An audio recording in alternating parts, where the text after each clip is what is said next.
Racism isn't just words. It's pain, exclusion and fear. And it has no place in football or anywhere else in our society. We've all seen it. Many of us have lived it. Enough is enough. This isn't just a fight for people of colour. It's a fight for all of us. Whether you're white, brown or black. We should all be fighting for a fairer society. When we stand together, racism loses power. Silence helps it grow.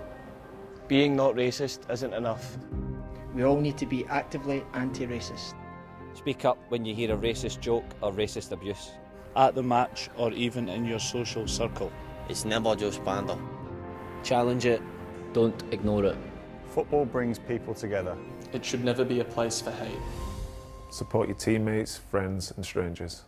Let them know they're not alone. Learn, listen. Understand why racism still happens. And how to stop it. Change takes time. But it starts with us. Every conversation, every choice. Report abuse. Amplify anti-racist voices. Show up, speak out. We are footballers. But more than that, we're human beings. Let's stand together and show racism the red card.